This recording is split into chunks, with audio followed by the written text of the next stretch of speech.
So we have a playbook for how to create a parent pact and a playbook for phone-free schools.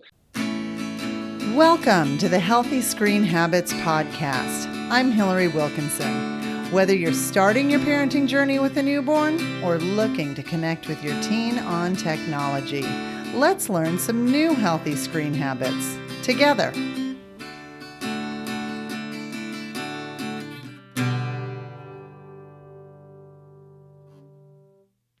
My guest today found himself deeply concerned about the tech industry's impact on children and youth. This perspective shift led him to redirect his entrepreneurial focus towards working with other technologists, parents, and youth to promote the responsible development of technology that benefits society.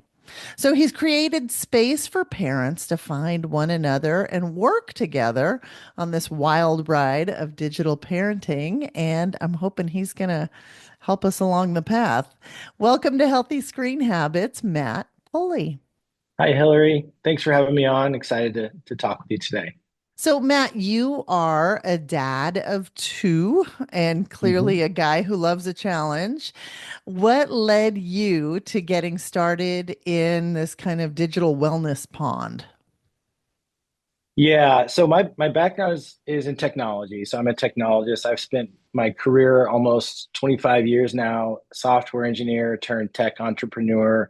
So I've been a coder, I've developed in large scale systems, and then, for the last decade plus, been as an entrepreneur and building products and organizations from the ground up. And so that experience was a lot of fun. During that the last 20 years, I've seen our field of technology and in particular web and mobile development shift and change. Just kind of fast forward to um, the a few years ago, I was able to take some time off to be a stay-at-home dad, which was a fantastic experience. I have two daughters, and during that time, I challenged myself to just be that dad and kind of put my tech business mind away for a little bit.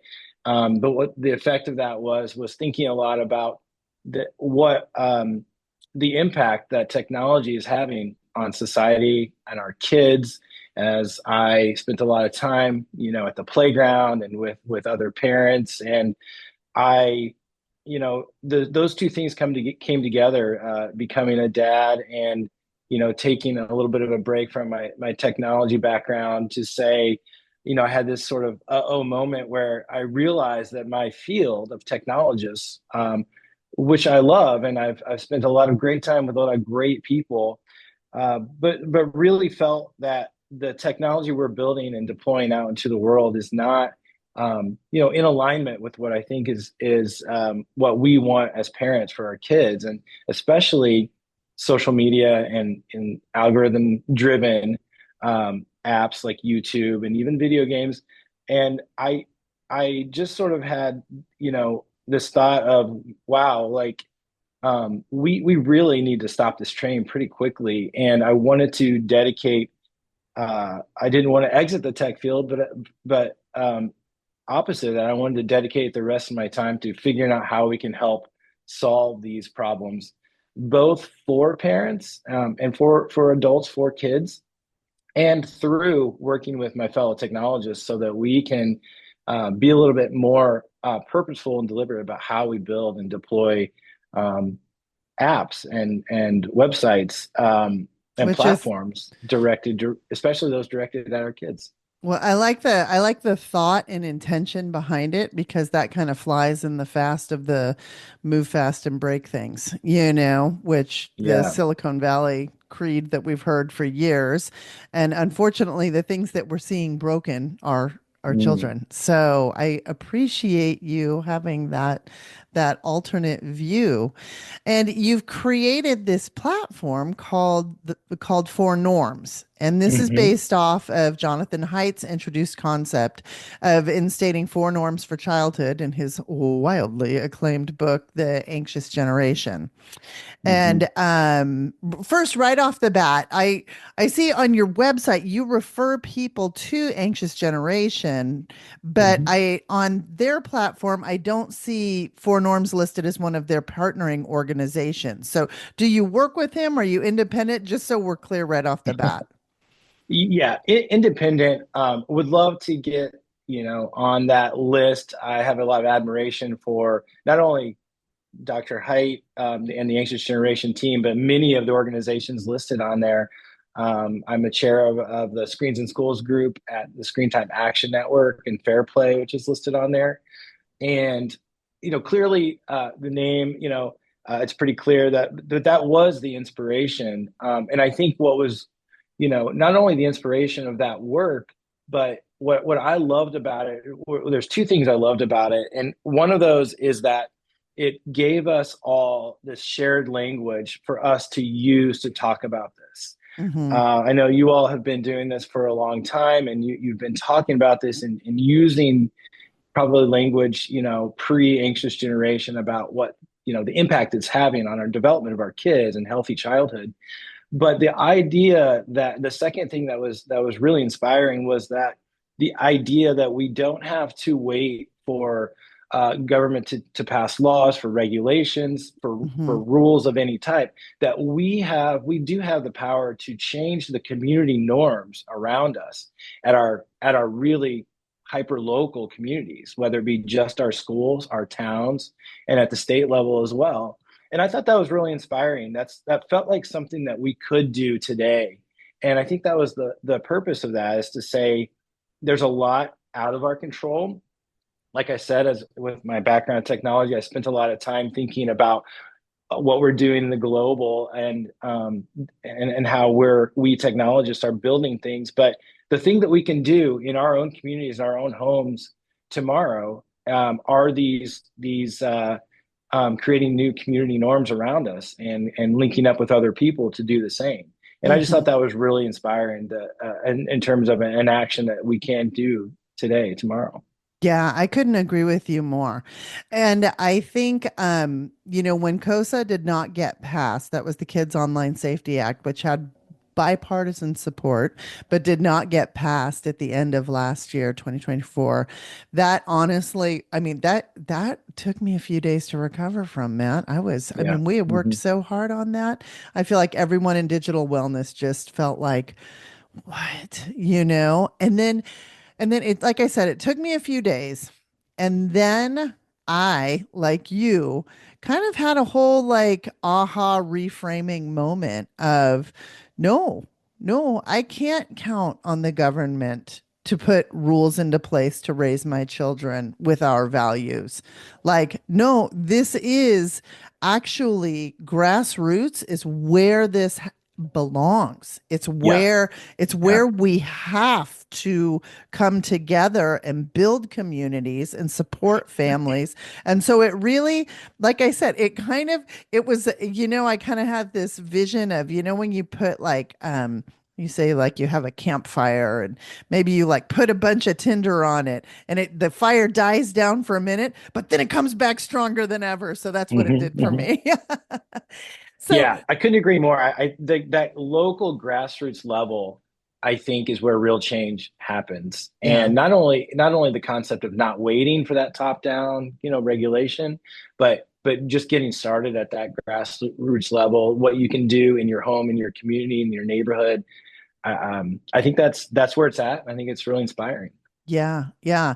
So let's dive into those four norms. Like, can you outline for us, just in the event I'm sure we've got people who have maybe heard about the book, but they haven't quite read it yet or heard about four norms. But could you dive into the four norms, like what they are and what they look like?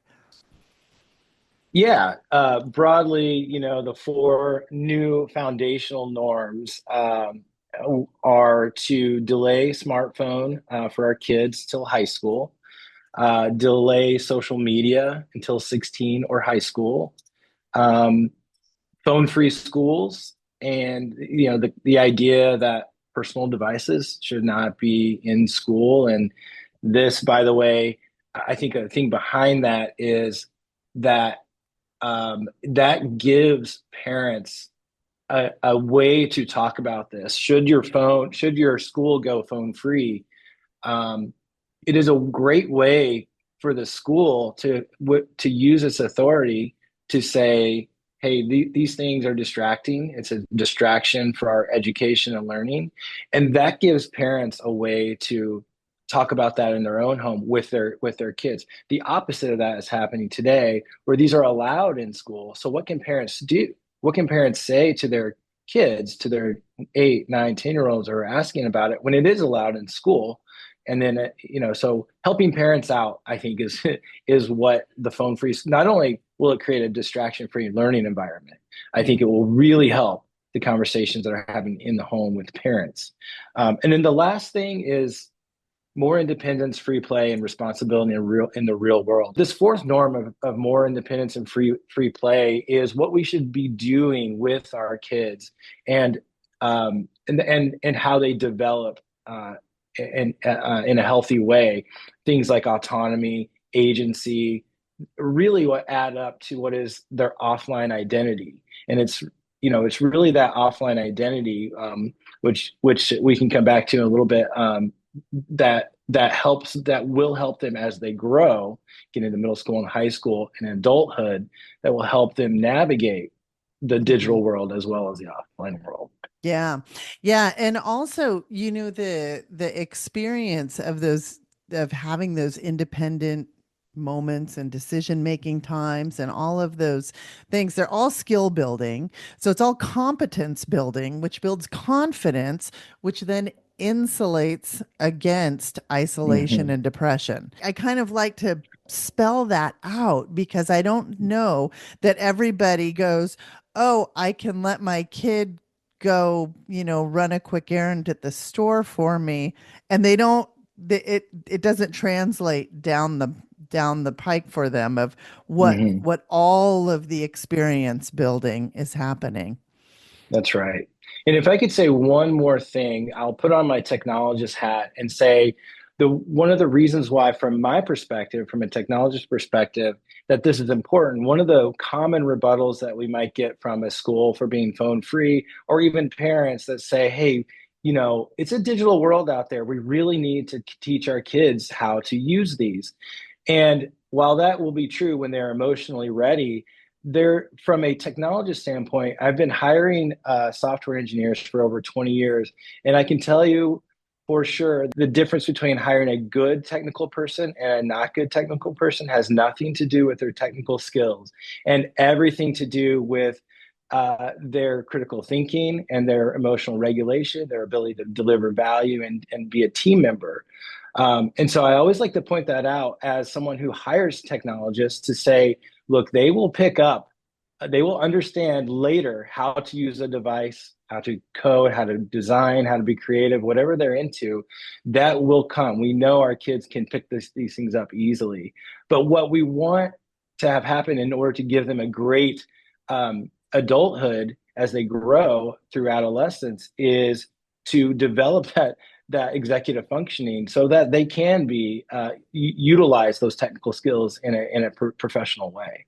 I totally agree with you. And to recognize that human beings have evolved to have windows of sensitivity and they're Mm-hmm. in the child development process where those neurons are working, they're firing together and they're wiring together to do all of those things like read facial expressions, understand what a communication delay might mean, have empathy, all of those things. So we are Mm-hmm. actually suppressing nature. It's Jean Rogers, who's the director of Screen Time Action Network, has a saying. She says, "Technology changes, child development does not." And Mm-hmm. I love that because it's so Yeah. true, right? Yeah. Awesome. So when we come back, let's talk more about the challenges that parents are facing with achieving this goal of collective action and how four Mhm. norms can help them out. From brand new parents to parents of teens who already have their own smartphones, Healthy Screen Habits presentations can help you navigate parenting in this digital age. We cover topics like creating your own family tech plan with a template that helps you guide your conversations and how to improve our kids' mental health through healthy screen habits. If you have a book club, bunco group, or even a group of neighborhood moms that you'd like to gather together for creating a plan on how your kids are going to play together, grow together, and what apps to look out for, let's have a mom's night. In-person or virtual presentations are available. Reach out to us at healthyscreenhabits.org. Click the Book a Speaker button, and let's get the fun started. I'm speaking with Matt Pulley from Four Norms, an organization whose mission is to empower parents to reclaim their agency over how technology shapes childhood by providing simple tools that transform individual concern into collective action. So, one of the things that I really like about your website, Matt, is that you have kind of blog posts. And one of the things featured on them is something that you call the algorithm neutral zone and pitfalls associated with that. And we hear so much about algorithmic push. And I mean, algorithm is just a word that's all over the news right now, but I'd never heard about this neutral zone. So could you kind of flesh that out for us? Yeah, absolutely. And it probably needs a better label. The branding on that is not the, but what I mean by the algorithm neutral zone, let me kind of go through it a little bit. So, as I mentioned, I started to think about how technology is affecting our kids and thus our parents. And in my entrepreneurial experience, we do things like develop personas. We think about who our customers and our users are going to be and where they are and how they think and what their behavior is. And I needed a way to think about if if this is true that this is affecting parents, how can I think about what this means to parents and where they are? And it overlapped a little bit, and this is backed up by Jonathan Haidt through the Anxious Generation, and his Substack After Babel has put together a timeline of when algorithms really took over social media platforms and thus started to take over our lives in various ways. As we think about today, the way we all consume our news is very algorithm driven, Mhm. and many other things as well. And there's this moment in history, and backed up by this timeline. It's around 2012 when the Facebook feed, after they bought Instagram and a host of other things, where the combination of algorithm driven platforms and the ubiquity of mobile phones in everyone's pocket, including younger and younger, as that started getting younger and younger around that 2012 timeframe, is where that sort of threshold happened. And since then, the algorithm neutral zone theory is that states that since then that algorithms have become a central part of our society, meaning that it drives our news, it drives our information system, and many other things. And so, with that as the premise of when and how that happened, there's this concept by a guy named William Bridges, who developed a theory of change called the neutral zone, which is the difference between the idea of a change. The change is when the event happens. For example, if you take a new job, day one is the day that change happened, but you go through this transition of transitioning into this new role, which could take months. And it's that transition that is really an emotional and psychological transition. So when we think about change, we don't think about that today a change happened and tomorrow everything is totally different. There's this neutral zone, and what it describes is, what's key about the neutral zone is that once this change occurs, it takes some time to figure out and emotionally and psychologically move through how to operate in this new normal.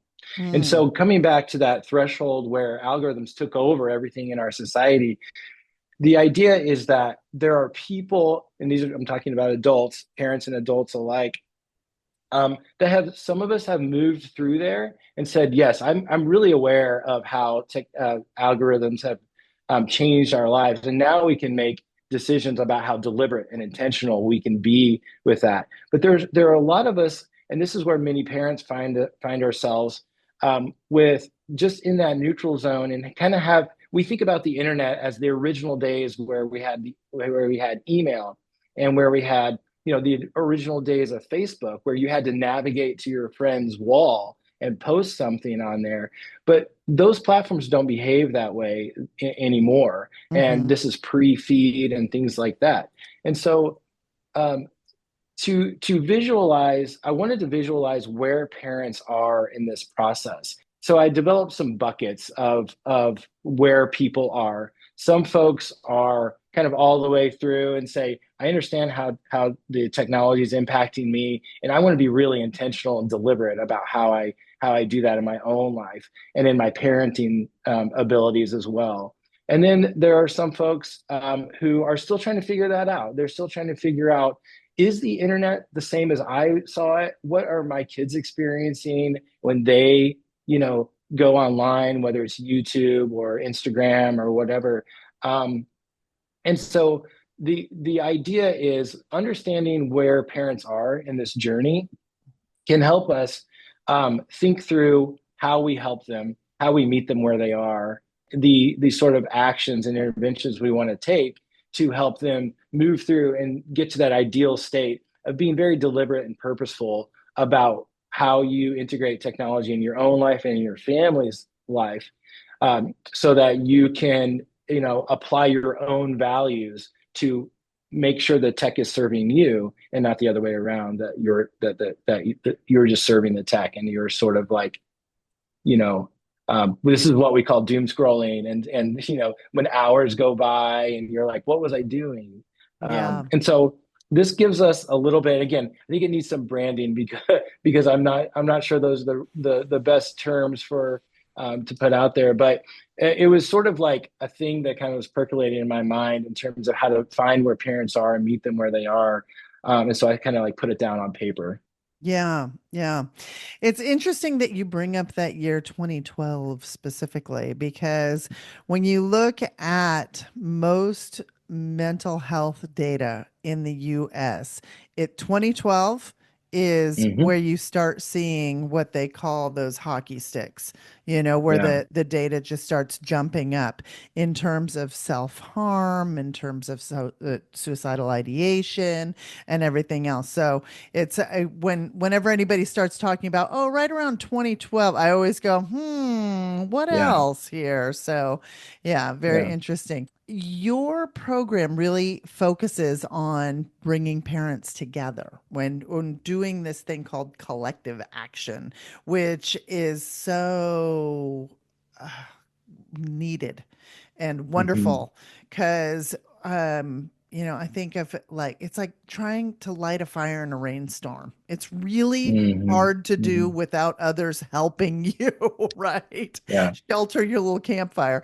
And for a long time, there have been, people have been really impassioned about digital wellness, but we've been the solo voice in the crowd and really unpopular. And so I am so grateful that books like Anxious Generation and organizations like yourself that have come about. And but this whole concept of building community is so important when you're trying to enact social change. How can people find like minded others when they visit your website? Yeah. The idea of collective action, Dr. Haidt and many others, the after talking through these things, the common way out, correctly, I believe, is to link arms and take collective action. And one that is great, and I love that. But there is a little bit missing, I think, which is, okay, how do I do that? What am I Mm-hmm. supposed to do? What's the first step I'm supposed to take? And that's what I'm hoping to solve here with a platform, with my platform for norms, is we understand that, okay, I understand what's happening, taking collective action. I need to find like-minded people, and I need to, and that can be three, four, five. It doesn't have to be 50. And I want to start taking action with them. And so, um, what through my work with the Screen Time Action Network and other groups, what I notice is that these groups and these little pods of people exist in real life everywhere. Mm-hmm. And I really wanted to give those people tools to remove sort of a barrier to entry, um, to not have to fiddle with like the tools and just start clicking buttons and like take action and go, to Mm-hmm. oversimplify it, you know? And, um, and so what I hope to do, is take these IRL groups of parents that exist and have been kind of talking formally or informally and give them a way to jump on and start working together.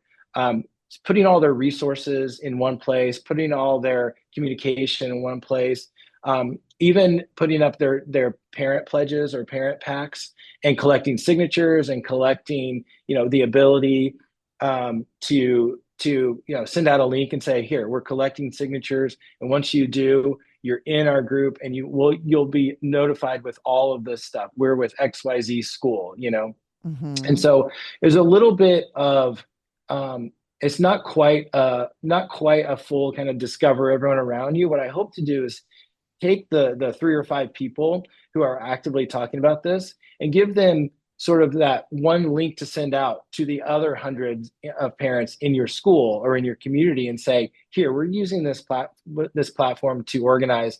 Jump on board with us. We'll continue the discussion, and you can see our petition here. You can see our presentation we gave to the principal here, and this is one spot for us to organize the way we're thinking about taking action. And there's also a concept of playbooks on there. So we have a playbook for how to create a parent pact and a playbook for phone-free schools. And these are all based on best practices that exist out there, because there's a lot of great organizations doing these kind of things. So what we hope to create is, once you have that, your core group of parents on here, point and click, and here's the playbook. Here's a copy and paste on how to send an invite out to the rest of your group. Once you're ready, here's a copy and paste on that letter to send your school admin, your principal. And here is a way for you to post and collect signatures for your parent pact, for your form letter petition, and those kind of things. Yeah. No, I think that's so helpful because I feel like it's daunting to think of having to create all of that for every community to not have to reinvent the wheel, just have a template that they can kind of put in place and tweak to their likings. I think Yeah. that's a huge difference than just feeling like I'm a parent and I want things to change and I know what I need to do, but let's be honest, we are all, holding jobs, running sports Yeah, practices, that's right. cooking dinner, doing all of that. So you've kind of removed that barrier for entry. And I think it's fabulous, which all of it speaks to healthy screen habits, if you will, and media savviness, and it all helps build a healthy community. So we have Yeah. to take one more short break, but when we come back, I'm going to ask Matt for his healthy screen habit. We love what we do, and we wouldn't be able to do it without the generous donations provided by our listeners and followers. We want to extend special thanks to the Doctors Petty for their unwavering support of the podcast and organization. If you'd like to make a difference and contribute to the education and empowerment of families building their healthiest screen habits, please go to healthyscreenhabits.org, find the Take Action tab, and scroll down and click the donate button. 100% of your donation will be used to spread awareness and bring families the tools they need to develop healthy screen habits. I'm speaking with Matt Pulley, a technologist, entrepreneur, and parent of two, who, after taking time as a stay at home dad, found himself deeply concerned about the tech industry's impact on kids. So, Matt, on every episode of the Healthy Screen Habits podcast, I ask for a healthy screen habit. And this is a tip or takeaway that our listeners can put into practice in their own home. What's yours? Great question. I've thought about this a lot. I really think that the most impactful, influential, and controllable thing that parents can do in their own home is the modeling that we can do of our own behavior and our own habits for our kids. I think when you think about when you're at the playground, at soccer practice, at the games, our kids notice, how what we're doing. If we're always on our phone, or even if we always have that in our hand and carrying it with us, they notice that. And they may not say anything, they may not be able to say anything about it. But over time, and as they get into their tween years and teen years, I really believe that modeling will show up. And so in this world of, big tech, and boy, it seems there's not much we can do about that. I really feel like it is very much in our control in how we model and what we do in our own homes and in front of our own kids. And I think that will be the most influential thing. You can set screen time rules, parental controls, and that kind of thing. But I really believe that the most influential thing is the modeling. And I wanted to share one of my favorite quotes by the author James Baldwin, who says, "Children have never been very good at listening to their elders, but they have never failed to imitate them." And I love that quote because it just shows, we know this as parents, that our kids will imitate us. Yes, often at times when we really don't want them to. Yeah, exactly. Right. It's a rare parent that hasn't had the, didn't know you were watching that mode. Yeah, or repeating things that they overheard us say. Whoops. Yeah. Exactly. As always, you can find a complete transcript of this episode, as well as a link to 4 norms in the show notes. You do this by going to healthyscreenhabits.org, click the podcast button, and find this episode. Matt, thank you so much for being here today and for all of your work in the world to build community through collective action. Thank you so much, Hillary. I really enjoyed the conversation. For more information, you can find us on Instagram and Facebook at Healthy Screen Habits. Make sure to visit our website, healthyscreenhabits.org, where you can subscribe to the show on Apple Podcasts or via RSS, so you'll never miss an episode. It's free, it's fun, and you get a healthy new screen habit each week. While you're at it, if you found value in this show, we'd appreciate you giving us a quick rating. It really does help other people find us and spread the word of healthy screen habits. Or if you'd simply like to tell a friend, we'd love that too. I so appreciate you spending your time with me this week, and I look forward to learning more healthy habits together.